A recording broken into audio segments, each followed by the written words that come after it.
January 20, 1953, 8:45 a.m. The White House. The temperature outside hovered at 28°F, and a sharp winter wind swept across the north lawn, shaking the bare elm branches along the driveway. President Harry Truman stood at the Oval Office window, his hands clasped behind his back, his jaw set. He had been awake since 5:30 a.m., unable to sleep, fully aware of what this day would bring.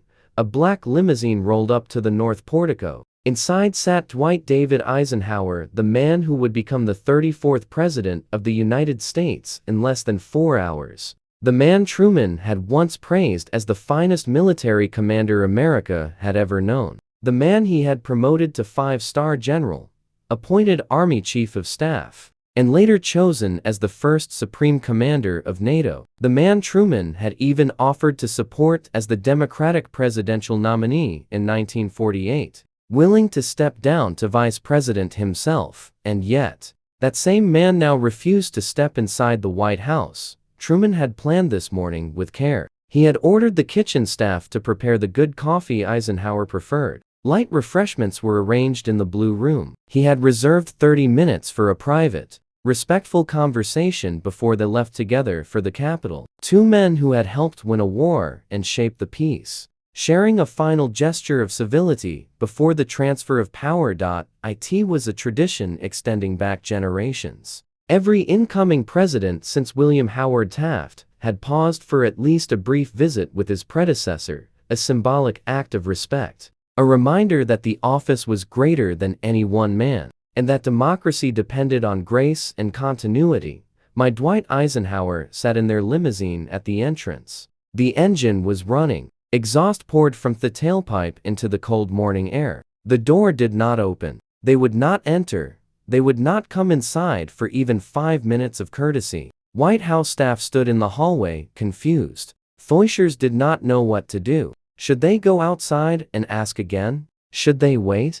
The minutes ticked by 8, 4, 6, 8, 47, 8:48. The head usher, J.B. West, stood nearby, watching the scene unfold. He had worked in the White House for years. He had seen difficult transitions before, but he had never seen anything like this. He would later write in his memoirs that he was glad he was not going to be in that car for the ride to the Capitol. COP correspondent Eric Seed stood on the lawn with other reporters, watching the limousine sit motionless at the entrance. He could see the tension in every person present. Secret Service agents shifted uncomfortably. White House staff whispered to each other. Photographers waited, unsure whether to take pictures of a scene that felt more like a funeral than a celebration. Savard would later call it a shocking moment, a break with American tradition so stark, it felt like a wound in the fabric of democracy itself. What had happened between these two men? How did a friendship that helped win World War II and build NATO turn into hatred, so bitter that one man could not stand to sit next to the other? How did the president who made a general into a national hero end up banned from ever setting foot in that general's White House? This is the story of how Harry Truman and Dwight Eisenhower went from the closest of allies to the most estranged leaders in American history, and it started with a simple act of political ambition that Truman saw as the ultimate betrayal. July 1945, Germany. The war in Europe had been over for 2 months. The smell of gunpowder and smoke still lingered in the ruins of German cities. Millions of code-displaced persons wandered the countryside searching for home. The Allied occupation was barely organized. Europe was in chaos. President Truman had been in office for exactly 3 months. Franklin Roosevelt had died suddenly on April 12, 1945. Truman, who had been vice president for only 82 days,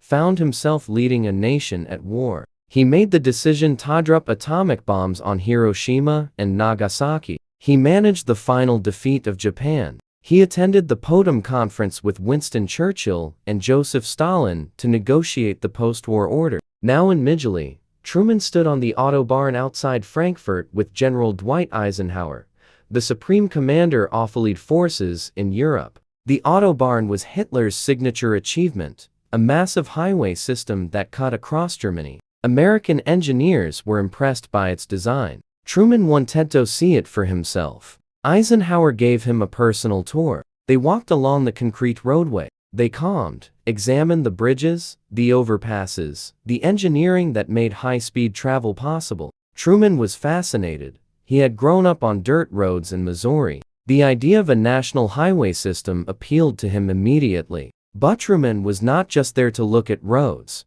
He was there to get to know Eisenhower. Eisenhower was 54 years old, the most famous soldier in the world. He had just led the largest military invasion in history. D-Day on June 6, 1944, the liberation of France, the defeat of Nazi Germany, more than 2 million Allied troops under his command, operations across multiple countries, coordinating with difficult allies, managing egos and logistics and strategy on a scale never before attempted. Eisenhower had succeeded where others might have failed. He was brilliant, but more importantly, he was diplomatic. Heck knew how to work with the British, with the French, with difficult personalities like General Bernard Montgomery and General George Patton. He made decisions under impossible pressure and took responsibility when things went wrong. Truman saw all of this. He saw a leader. He saw someone who could unite people, who could manage complexity, who could handle the weight of command without breaking.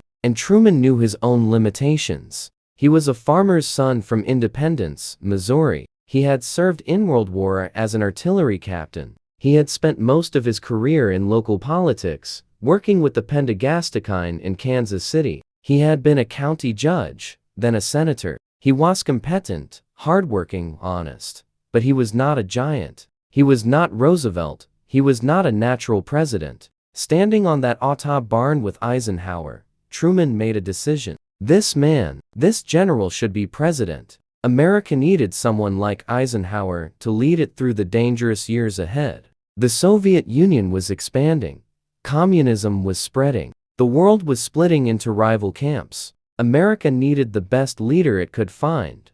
Truman looked at Eisenhower and said something extraordinary. "General, there is nothing you may want that I will not try to help you get. That includes the presidency." In 1948, Eisenhower was stunned. He stammered a response. He said he was flattered but not interested. He was a soldier. He had no political experience. He did not want to be president. He wanted to finish his military service, retire, and live quietly. Truman pressed the point. He told Eisenhower that leadership was leadership. The skills that won wars could win peace. Truman said he would step aside if Eisenhower would run on the Democratic ticket in 1948. Truman would take the vice presidency again, just like he had under Roosevelt. Eisenhower would be the president-nominee. Eisenhower declined politely but firmly. He thanked Truman for the effort. He said he believed in civilian control of the military. Soldiers should not become politicians.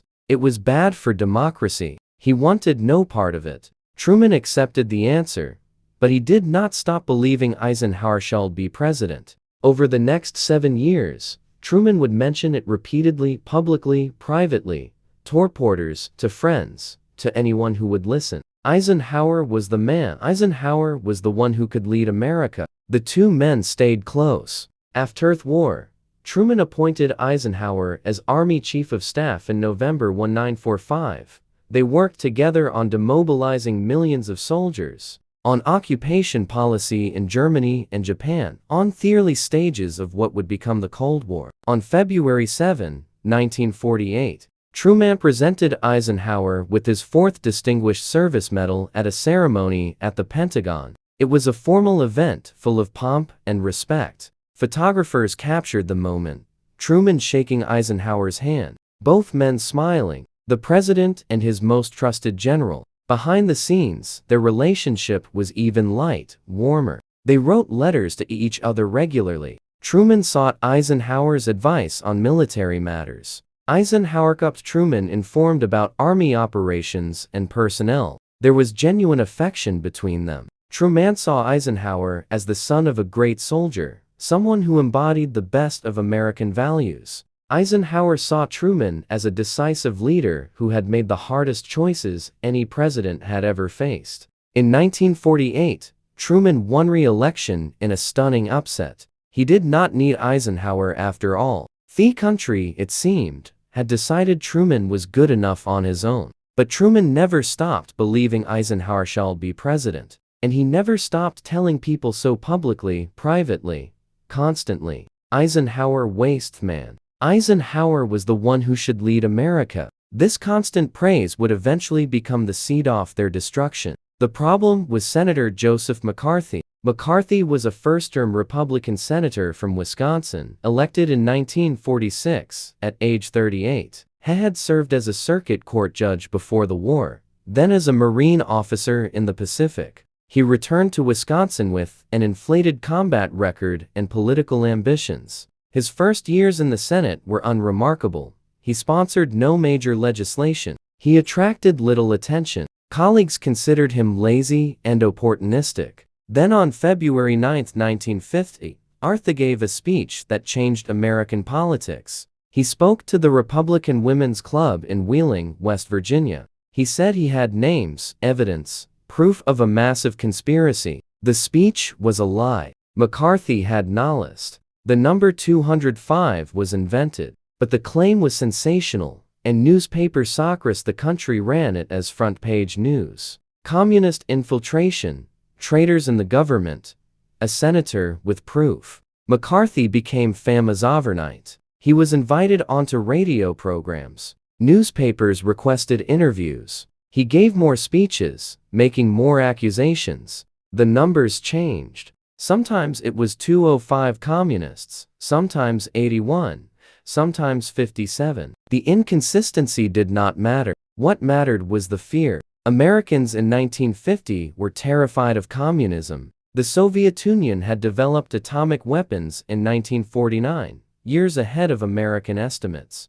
China had fallen to communist forces led by Mao Zedong. The Korean War had started in June 1950, with communist North Korea invading South Korea. Soviet spies had been uncovered in the United States, including Klaus Fuchs, who had worked on the Manhattan Project and passed atomic secrets to Moscow. People wanted Simone to blame. McCarthy gave them scapegoats. He named names. He accused government officials, diplomats, military officers, academics, Hollywood writers. Most of his accusations were baseless. Some were completely fabricated. But in the climate of fear that gripped America, accusations alone were enough to destroy careers. McCarthy was reckless, paranoid, and dangerous. But he was also politically powerful. Millions of Americans believed him. They wrote letters supporting him. They voted for candidates he endorsed. Republican leaders, seeing his popularity, chose not to confront him.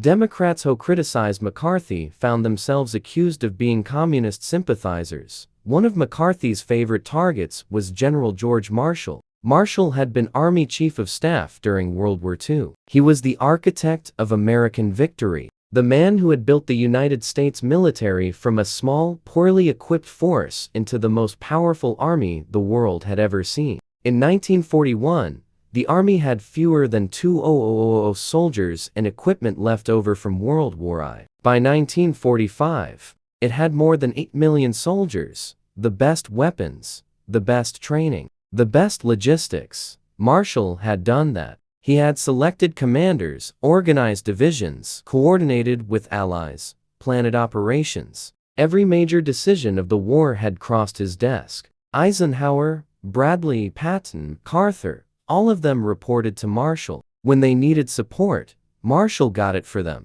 When they made mistakes, Marshall protected them. After the war, President Truman appointed Marshall as Secretary of State. In January 1947, Marshall created the European Recovery Program, which became known as the Marshall Plan. It provided more than $13 billion in aid to rebuild Western Europe, preventing economic collapse and stopping the spread of communism. The Marshall Plan was one of the most successful foreign policy initiatives in American history. In 1950, Truman appointed Marshall as Secretary of Defense. The Korean War had just started, and Truman needed someone he could trust to run the Pentagon. Marshall came out of retirement to serve. In 1953, Marshall would receive the Nobel Peace Prize for the Marshall Plan. Marshall was also the man who had made Dwight Eisenhower's career possible. In 1941, Eisenhower was a lieutenant colonel stationed at Fort Sam Houston in Texas. He was 51 years old,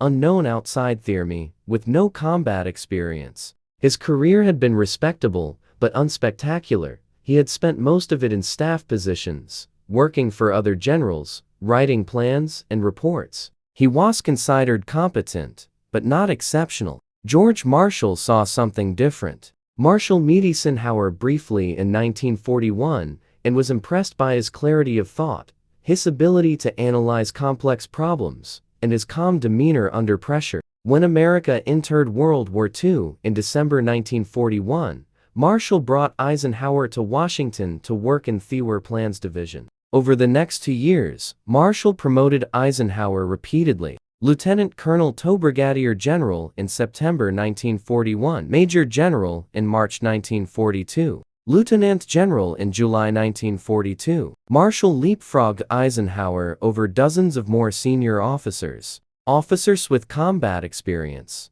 Officers who had been generals for years.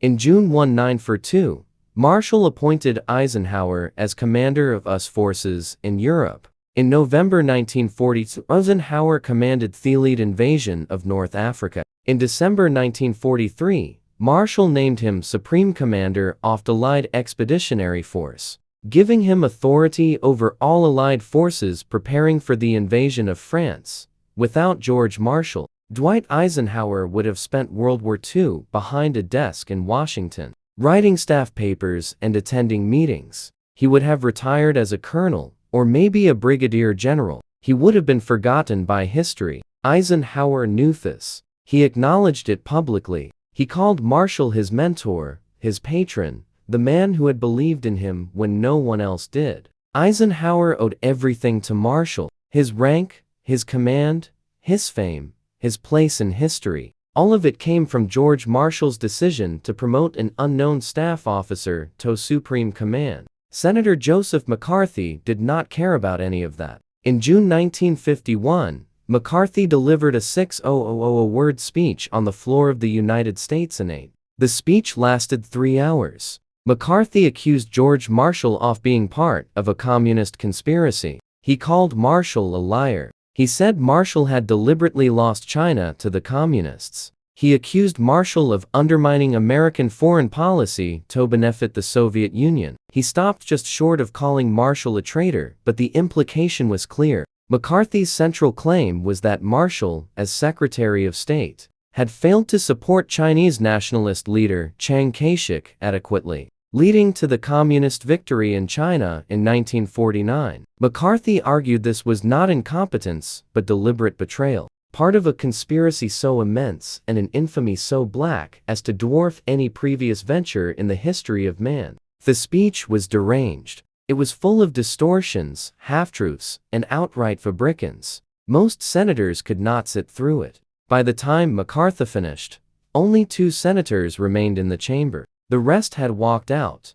But McCarthy was not speaking to the Senate. He was speaking to the American people. He published the speech as a book, titled America's Retreat from Victory, The Story of George Catlett Marshall. The book sold tens of thousands of copies. McCarthy's supporters read it and believed it. They saw Marshall not as a hero, but as Avalain, a tool of Bickened, tame, communist subversion. President Truman was furious. Marshall was his friend, his advisor, one of the most honorable men he had ever known. McCarthy's attacks were slander, lies designed to destroy a man who had devoted his life to serving America. Truman spoke out against McCarthy repeatedly. He called McCarthy's tactics un-American, threatened democracy itself. He said McCarthy was doing more damage to the United States than any communist agent ever could. He compared McCarthyism to the Ku Klux Klan and said both were rooted in fear and hatred rather than reason. But Truman's attacks only made McCarthy stronger. Every time the president denounced McCarthy, Arthy's followers rallied to his defense. They saw Truman as part of the problem, a weak leader who had allowed communists to infiltrate the government. The more Truman fought McCarthy, the more popular McCarthy became. By 1952, polls showed that nearly half of all Americans had a favorable view of McCarthy. He was one of the most influential politicians in the country. And then Dwight Eisenhower decided to run for president. Eisenhower announced his candidacy in June 1952. He was running as a Republican, not a Democrat. This surprised no one. Eisenhower had always been more conservative than Truman. His decision to run as a Republican made sense politically. What shocked Truman was that Eisenhower was running at all. For years, Eisenhower had insisted he had no interest in politics. He had turned down Truman's offer in 1948. He had turned down similar offers from Republicans. He had said publicly, repeatedly, that he would never run for office. He was a soldier, not a politician. But now, suddenly, he was a candidate. And not just any candidate. He was the Republican nominee, running against Truman's party, running against everything Truman had built. Truman felt betrayed. He had promoted Eisenhower. He had praised Eisenhower. He had offered to make Eisenhower president. And no, Eisenhower was repaying him by trying to destroy the Democratic Party. Truman could have stayed neutral. He could have remained presidential above the fray. But he did not. He campaigned hard for the Democratic nominee, Governor Adlai Stevenson of Illinois, and he went after Eisenhower personally. Truman's attacks were brutal. He said Eisenhower did not know any more about politics than a pig knows about Sunday. He called Eisenhower knave. He said Eisenhower was surrounded by cronies and reactionaries who would control him like a puppet. He accused Eisenhower of betraying the soldiers who had fought under him by aligning with Republicans who had opposed military funding. These attacks hurt Eisenhower deeply. He was not used to political combat. In the military, criticism came through official channels and was based on performance. Political attacks were personal, vicious, public. Eisenhower took Truman's words as attacks on his character, his intelligence, his integrity. John Hughes, one of Eisenhower's speechwriters, later wrote that the mere mention of Harry Truman's name brought fast flashes of antipathy in Eisenhower. Just hearing Truman's name made Eisenhower angry. But the real break came in Wisconsin. October 3 Ard, 1952, Milwaukee, Wisconsin, Senator Joseph McCarthy's home state. The temperature was 48. Rain fell steadily. Speeches in every state. Rallies in every city. Handshakes and photo opportunities from dawn until midnight. He was 62 years old, and the pace was brutal. But the election was close. Every state mattered. Wisconsin had 12 electoral votes. He could not afford to lose Wisconsin. McCarthy's influence in Wisconsin was enormous. He had won re-election to the Senate in 1952, with 54% of the vote. Even as other Wisconsin Republicans won by larger margins, his supporters were passionate, organized, and loyal. They saw him as a hero fighting communism. Any Republican who criticized McCarthy risked losing their support. Eisenhower did not like McCarthy. He thought McCarthy was a demagogue, a liar who damaged the Republican Party and the country. In private conversations, Eisenhower called McCarthy a menace. But publicly, Eisenhower said nothing. His campaign strategy was to unify the Republican Party, to bring together moderates and conservatives to win by building the broadest possible coalition. Attacking McCarthy would split the party and hand the election to the Democrats. Eisenhower's speechwriters had prepared remarks for the Milwaukee event that included a strong defense of George Marshall. The paragraph praised Marshall as a man and a soldier of the highest character. It condemned those who made reckless accusations against honorable public servants. It said that attacks like McCarthy's represented a sobering lesson in the way freedom must not defend itself. The paragraph did not mention McCarthy by name, but everyone would know who it was about. It was Eisenhower's chance to defend his mentor, to stand up for the man who had made his career possible, to draw a line between responsible conservatism and McCarthy's reckless demagoguery. The speech was written. The sixth draft included the Marshall defense. Press aides had shown advanced copies to reporters. The New York Times correspondent, William Lawrence, knew the paragraph was coming. He had already written the first part of his story.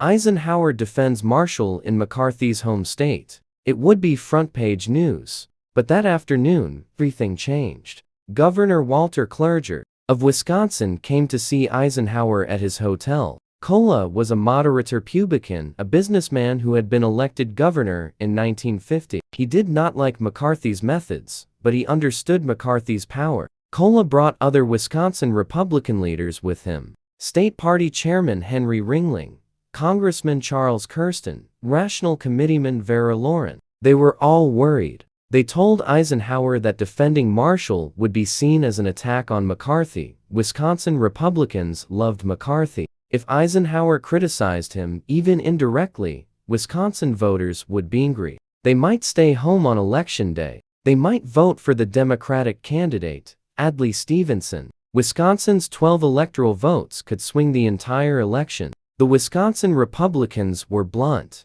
Do not give that speech. Delete the paragraph about Marshall. Do not mention McCarthy. Talk about communism in general terms. Praise Wisconsin Republicans. Unify the party. Win the election. There would be time to deal with McCarthy later after Eisenhower was president. Eisenhower listened. His campaign manager, Sherman Adams, was in the room. So were his top advisors. They debated for more than an hour. Some urged Eisenhower to give the speech as written. Marshall deserved to be defended. It was the right thing to do. Others argued that politics was about compromise, about choosing battles carefully, about winning first and governing later. Eisenhower was torn. Had spent his entire adult life in the military, where loyalty was paramount. You did not abandon your comrades. You did not let attacks go unanswered. Marshall had given him everything. How could he stand silent while McCarthy destroyed Marshall's reputation? But Eisenhower was also a politician now, inexperienced and learning as he went. His advisors told him this was how politics worked. You made compromises. You calculated costs and benefits. You did what was necessary to win. And winning meant keeping Wisconsin in the Republican column. Eisenhower made his decision. He agreed to delete the paragraph defending George Marshall. Press Secretary James Hagerty took the speech and crossed out 74 words. The paragraph about Marshall was gone. In its place, Eisenhower would speak more generally about the danger of communism and the need for vigilance. He would praise Wisconsin Republicans, including McCarthy, for their dedication to fighting subversion. That evening, Eisenhower walked onto the stage at the Milwaukee Auditorium. The crowd roared. Flashbulbs popped. Newsreel cameras rolled. Senator Joseph McCarthy was on the platform with Eisenhower, smiling, waving to the crowd. Eisenhower shook his hand. The photographers captured the moment. The next day, newspapers across America would run the picture. Eisenhower and McCarthy together, allies in the fight against communism. Eisenhower gave his speech. He talked about the Korean War, about inflation, about corruption in Washington. He praised Wisconsin's Republicans for their vigilance against communist infiltration. He said communists had penetrated America's schools, unions, media, and government. He pledged to root them out. The crowd cheered.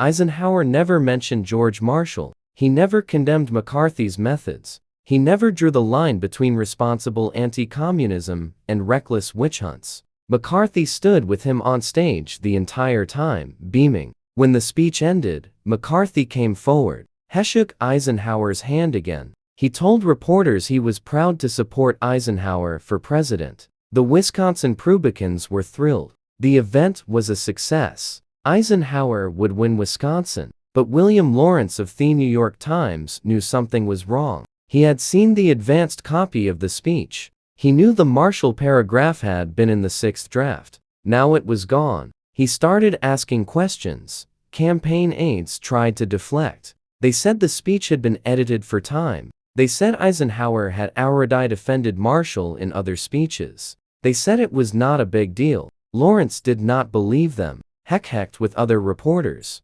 They confirmed it. Eisenhower had deleted his defense of Marshall to avoid offending Carty. In McCarthy's home state, with McCarthy sitting behind him on stage, Eisenhower had chosen political expediency over loyalty to his mentor. The next morning, October 4, 1952, the New York Times ran the story on page 1. Eisenhower drops Marshall from speech. The article explained that Eisenhower had planned to defend Marshall against McCarthy's attacks, but had deleted the passage after meeting with Wisconsin Republicans. The article included McCarthy's accusations against Marshall and noted that Eisenhower had said nothing to refute them. The reaction was immediate and savage. Newspapers across the country condemned Eisenhower. The Washington Post ran an editorial titled, "A Sorry Performance." The St. Louis Post-Dispatch called it a betrayal. Columnists who had supported Eisenhower turned against him. Even some Republicans were disgusted. Senator William Benton of Connecticut, a Democrat, said Eisenhower had shown cowardice in the face of demagoguery. Former Secretary of State Dean Ayrton, who had served under Truman, said the incident revealed Eisenhower's character. He said Eisenhower was willing to sacrifice principle for political gain, to abandon friends when it was convenient, to tolerate lies rather than defend truth. Harry Truman's reaction was the most cutting. He was campaigning for Adlai Stevenson in St. Louis when he heard about the Wisconsin speech. Reporters asked for his comment. Truman did not hold back. He said it wasn't of the most shocking things in the history of this country. He said the trouble with Eisenhower was simple. He's just a coward. He ought to be ashamed for what he did. Truman elaborated in later speeches. He said George Marshall had made Eisenhower's career. Marshall had seen potential in an obscure staff officer and given him opportunities no one else would have. Marshall had promoted him, protected him, trusted him with the most important command in American history. And now, when McCarthy was destroying Marshall's reputation with lies, Eisenhower would not even speak up for him. To Truman, this wasn't politics. This was not strategy. This was moral cowardice. This was betrayal of the worst kind. A man who would abandon his mentor to win votes was not fit to be president. Eisenhower tried to defend himself. He said he had already praised Marshall publicly in other speeches. He said he did not believe in attacking fellow Republicans. He said his goal was to unite the party, not divide it. None of that mattered to Truman. The damage was done. Truman had watched. Eisenhower refused to defend the man who had created him, and Truman decided that Dwight Eisenhower was not the man he thought he was. The campaign got worse. Truman attacked Eisenhower more harshly. Eisenhower grew more bitter toward Truman. By election day they were to pee in not speaking. Eisenhower won in a landslide. He carried 39 states. He won the Electoral College for 142 to 89. It was one of the most decisive victories in American history. But the victory did not ease the tension. It made things worse. November 18, February 1952, weeks after the election. The White House. Truman invited Eisenhower to Washington for a transition meeting. Eisenhower came with advisors Joseph Dodge and Henry Cat Lodge, Jr.B. Truman was waiting with his staff. The meeting was tense and unproductive. Eisenhower sat with his face frozen in what Truman called a grimness. He did not smile.